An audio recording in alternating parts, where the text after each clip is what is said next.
नमस्ते. नमस्ते. आपण मगाशी गप्पा मारल्या आणि मी तुम्हाला सांगितलं की नाही, ही सगळी माणसं इथे का जमली आहेत आणि ती तुमच्या सगळ्या मुलांचं शिक्षण चांगलं व्हावं म्हणून कसा विचार करतायत, काय काम करतायत, त्याच्यावर आपण गप्पा मारल्या.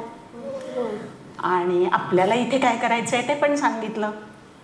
काय करायचं आपल्याला इथे? गप्पा मारायच्या आणि प्रश्नांची उत्तरं द्यायची. आणि काय करायचं? पुस्तक वाचायचं. हां, पुस्तक वाचायचं. ओके. रिलॅक्स, टेन्शन नाही ना कसलं, बिंदास. ओके, सुरू कर. आपल्याला एक पुस्तक वाचायचं आहे. कशाचं पुस्तक आहे? गोष्टीचं. हो. ते पुस्तक आहे. काय नाव आहे? तुला वाचता येईल? मोठ्याने वाच, मोठ्याने. बोंडापळीची बावळी गोष्ट. बोंडापल्लीची बावळी गोष्ट. काय असेल बोंडापल्ली? कोणाची गोष्ट असेल ही? काय वाटतंय ते सांगायचं. काही असू शकतं. बोंडापल्लीची गोष्ट नावच आहे, पण बोंडापल्ली म्हणजे काय असेल? अंदाज करा, अंदाज. हा, एक मुलगा असेल. ओके, आणखीन काय असू शकतं? ओके, आपण बघूया. आणि बावळी गोष्ट असं का म्हटलं असेल रे? बावळी शब्द माहिती आहे तुम्हाला? बावळट शब्द ऐकले का? बावळट. हो. बावळट म्हणजे काय? वेडा. असलं काहीतरी आहे या गोष्टीत. म्हणजे ही गोष्ट ऐकायला मज्जा येणार आहे आपल्याला. शमीम पदमसी यांनी ही गोष्ट आपल्यासाठी लिहिली आहे आणि यातली चित्र अशोक राजगोपालन यांनी काढलेली. ते लिहिलेलं असतं ना इथे पुस्तकावर. वाचू ही गोष्ट. फार फार म्हणजे फारच वर्षांपूर्वी एक चिमुकले राज्य होते. त्यात एक राजा, एक राणी आणि एक राजपुत्र राहत होते. राजा आणि राणीला चांगलं चुंगलं चटक मटक खायला खूप आवडत असे. पण राजपुत्राला मात्र नाही. तो रोज जेवताना नखरे करायचा. नखरे म्हणजे काय करत असेल? भाजी चपाती खात नसेल. भाजी चपाती. तुम्ही पण करता ना तसे नखरे कधी कधी? हा ना. तर तो राजपुत्र नखरे करायचा. किती बेचव ढक्कू जेवण आहे हे, मला नको, घेऊन जाते असं म्हणायचं. पण भोजनप्रेमी राणीला हे काही सहन होईना. हे बघा राणी, ती राणी कशी आहे? भोजनप्रेमी. भोजन म्हणजे काय? जेवण. जेवण. भोज म्हणजे जेवणावरती प्रेम असलेली. एक दिवस ती स्वतः राजाच्या पाकशाळेत गेली. पाकशाळा म्हणजे काय असेल? शाळा. शाळा असेल. पाक, पकाना, जेवण जिथे बनवतात त्याला पाकशाळा म्हणतात. ती राजाच्या पाकशाळेत गेली. तिने गरा गरा डोळे फिरवले, बोटे नाचवली.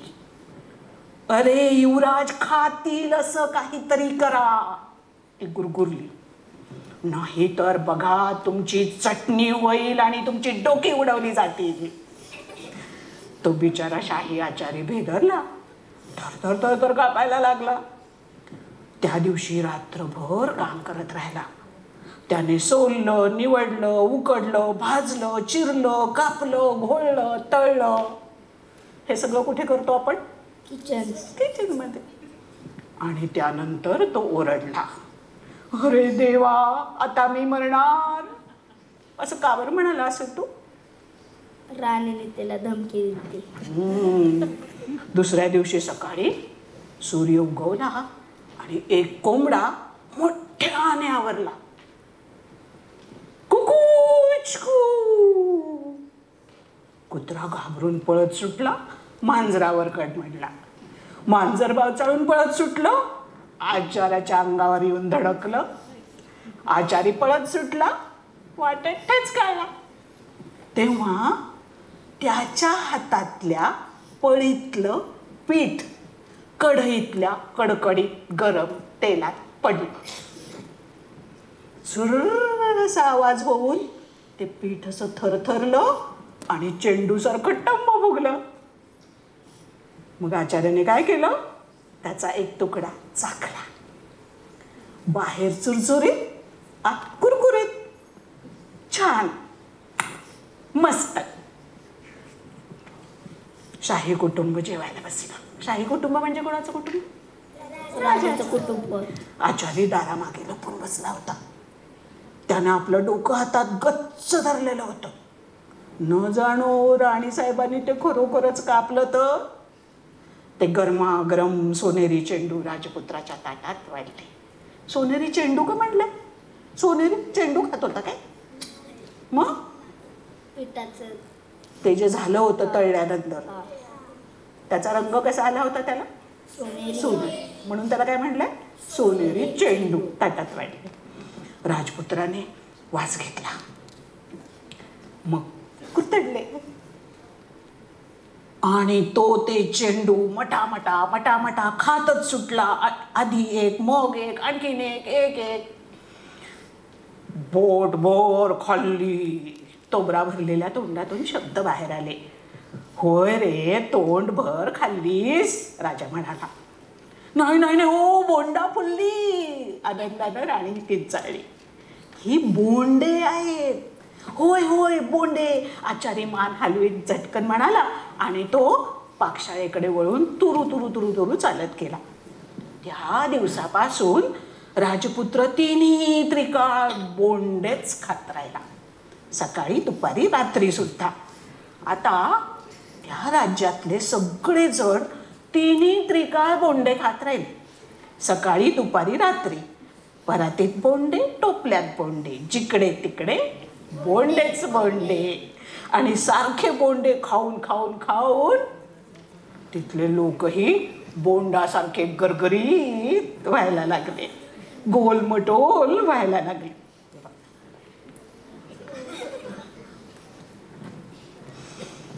आणि मग काय झालं?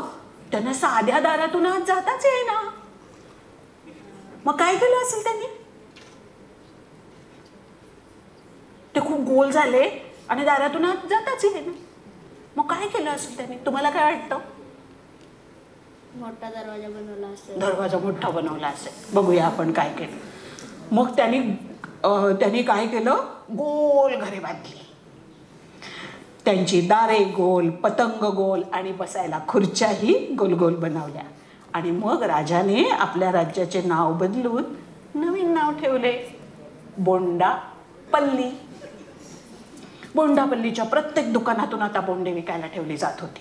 लहान बोंडे, मोठी बोंडे, चपटी बोंडे, चिपटी बोंडे, गोड बोंडे, तिखट बोंडे, अनेक प्रकारची बोंडे, वडे, पकोडे अनेक प्रकारच्या लोकांच्यासाठी सतत तयार होत व्हायचे. सगळेजण सुखी झाले. बोंडे खाऊन नाचून गाऊन दमले की ते झोपी जात आणि उठले की पुन्हा सुरुवात. बोंडापल्लीचे जीवन असे संपूर्ण बोंडामय झाले होते. जेव्हा ही बातमी शेजारच्या राजाला समजली तेव्हा तो बेचैन झाला. त्याच्या राज्यातले लोक कातकिळे, हरकुळे आणि असे लांब तोंड करून उदास सुतकी चेहरा असलेले होते.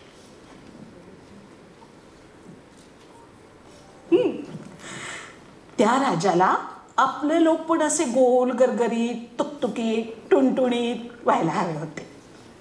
मला बोंडापल्ली ताब्यात घ्यायला हवी, तो स्वतःशीच म्हणाला. कोण म्हणाला? राजा म्हणाला. मग बोंडापल्ली ताब्यात घेण्यासाठी त्याने काय केलं असेल? आक्रमण केलं असेल. कुणावर? राजा. आणि त्याने आपल्या सैनिकांना त्यांची तकलादू, बारकुडी, लहानशी शस्त्र घेऊन बोंडापल्लीवर हल्ला करायला ढकलले. मग बोंडापल्लीचा राजा काय करेल? सुरू करेल. बोंडापल्लीच्या युवराजाने मंत्र्यांना आज्ञा केली, आमचे सैन्य बोलवा. सारे गब्बाळे, खुशाल चेंडू, धापाटाकीत, गलथानपणानं मॅरेथॉन सारखे धावत धावत धावत धावत सगळे शिपाई राजवाड्यावरती आले. राजानं शिपायाकडे पाहिलं तर ते बोंड्यांसारखे गोल गोल गोल दिसत होते.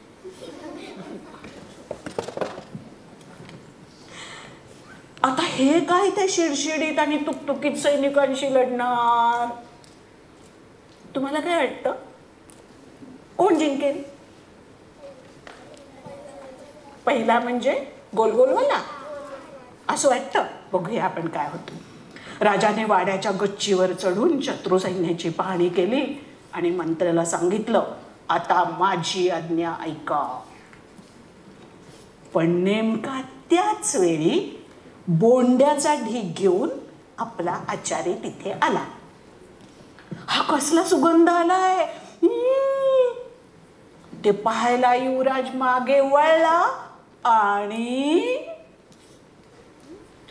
खाली खाली खाली चेंडू सारखे टप्पे घेत घेत घेत तो पायऱ्यावरून खाली घसरगोंडी करत पडत पडत पडत गेला. आणि मंत्र्याला वाटलं, हीच राजाची आज्ञा आहे वाटतं. मग त्यानं शिपायांना हुकूम दिला, चला तयार होशियार, 1 2 3 उड्या मारा. सैनिकांनी कोंडाळं केलं आणि ते सारे जण मिळून सामुदायिक उड्या मारायला लागले. उड्या मारीत मारीत मारीत ते राजवाड्याच्या बाहेर आले आणि थेट रण मैदानावर उड्या मारीतच पोचले.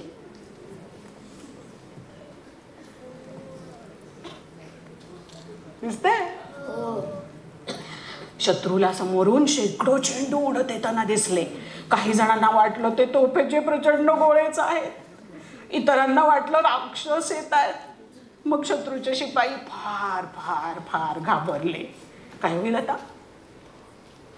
आता काय होईल? पळून जातील असं वाटतंय. बघूया आपण. बोंडापल्लीचे शिपाई उड्या मारीतच शत्रूच्या फळीत शिरले. बोईंग! बारकुडे मरतुकडे रडतोंडे शिपाई बावचळले आणि खाली पडले. उफ! बोंडापल्लीचे शिपाई घोड्यांच्या मधून उड्या मारत मारत मारत मारत पुढे चालले होते. Boeing Boeing Boeing! आणि बारकुडे मरतुकडे घोडे पण ठिचकाळले आणि खाली पडले थाड थाड थाड. बोंडापल्लीचे शिपाई शत्रूच्या तोफा आणि बंदुकांच्या वरती पण उड्या मारीत चढले. Boeing Boeing Boeing! आणि ती बारतुकडी मरतुकडी यंत्र पण कोलमडून तुटून गेली. बघा आता पुढे काय झालं असेल. काय झालं असेल पुढे? काय वाटतं तुम्हाला? पहिला राजा जिंकला असेल असं वाटतं. आणि मग ते दुसऱ्या राजाचे सैनिक मग ते कुठे गेले? खाली पडले. परत गेले, खाली पडले असं वाटतंय. आता बघूया आपण काय होतंय ते. युवराजाच्या उड्या थांबल्या. तो उभा राहिला आणि त्याने आपला मुकुट ठीकठाक केला. आता त्याला भूक लागली होती. बोंडा वडा घेऊन या, त्यानं फरमान सोडलं. मग सगळ्यांनी गरमागरम बोंडे वडे खाल्ले. सगळ्यांनी म्हणजे कोणी कोणी खाल्ले? हा, सैनिकांनी. मग कुठल्या सैनिकांनी खाल्ले? शत्रूच्या पण खाल्ले का? नाही. तुम्हाला काय वाटतं? नसतील दिले त्यांनी का दिले असतील? दिले असतील असं वाटतंय. बघूया. युवराज, लोक आणि शत्रूचे पण बारकुडे मरतुकडे लांब चेहऱ्याचे शिपाई सर्वांनी एकच जयघोष केला, बोंड्यांचा विजय असो, बोंडापल्ली जिंदाबाद. मग पुढं काय झालं असेल असं वाटतंय तुम्हाला? ते मित्र बनले असतील. सगळे एकत्र. कशामुळे मिटलं त्यांचं भांडण? बोंडामुळे भांडण मिटलं. आवडली गोष्ट? Very good. आता एक काम करायचं. ते आले आणि त्यांनी एकत्र खाल्ले की नाही, तर आता तुम्ही जेव्हा घरी जाल त्यावेळेला त्याच्या पुढं काय काय झालं असेल असं तुम्हाला वाटतं, त्याची एक आपली गोष्ट लिहून काढायची आणि ती तुमच्या मॅडमकडे द्यायची. आणि मग मॅडम काय करतील, तुमची प्रत्येकाची गोष्ट आपापली वेगळी होईल की नाही. कारण तुम्ही अनन्या वेगळा विचार करेल, विराज वेगळा करेल आणि मग ते तुमच्या आई काय करतील, त्या भिंतीवर वर्गाच्या लावतील. मग तुमच्या वर्गातल्या मुलांना 6 नवीन गोष्टी वाचायला मिळतील. करणार? Okay, done. मजा आली? थँक्यू.